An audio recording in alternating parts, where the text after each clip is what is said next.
Ilmu yang mempelajari tentang enzim disebut dengan enzimologi. Enzim disebut dengan holoenzim. Enzim memiliki dua komponen. Yang pertama disebut dengan poenzim protein.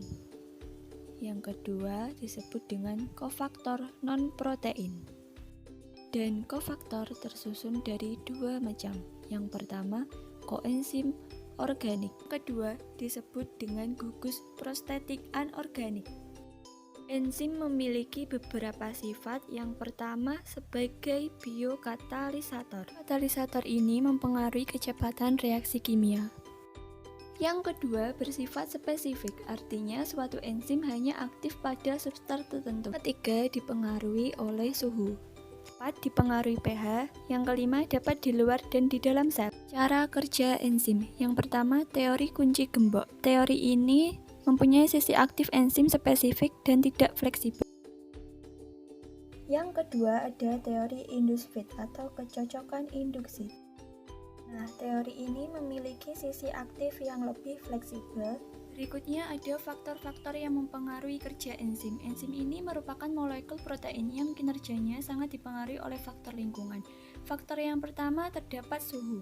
Suhu optimal pada tubuh manusia 35 sampai dengan 45 derajat Celcius dan pada bakteri tertentu 70 derajat Celcius. Yang kedua ada pH. Yang ketiga inhibitor. Inhibitor ini terdapat A. kompetitif, B. non-kompetitif. Berikutnya ada penyakit yang disebabkan oleh kurangnya enzim. Yang pertama ada penyakit fabrik. Penyakit ini disebabkan oleh kurangnya enzim alpha galaktosidase A. Efeknya bisa menyebabkan gangguan jantung dan ginjal. Yang kedua ada fenilketonuria. Kondisi ini terjadi akibat kekurangnya enzim PAH yang menyebabkan penderitanya mengalami keterbelakangan mental. Yang ketiga ada penyakit Niemann-Pick. Penyakit ini disebabkan oleh gangguan pada penyimpanan lisosom.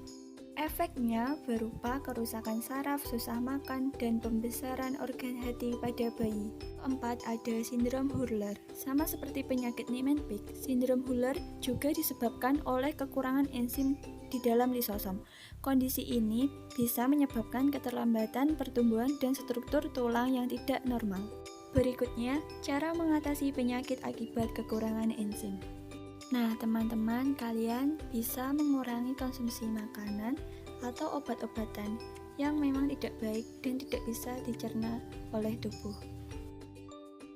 Nah, berikutnya nih, kalian bisa mengganti enzim yang sudah tidak aktif atau hilang sehingga metabolisme bisa kembali dengan normal.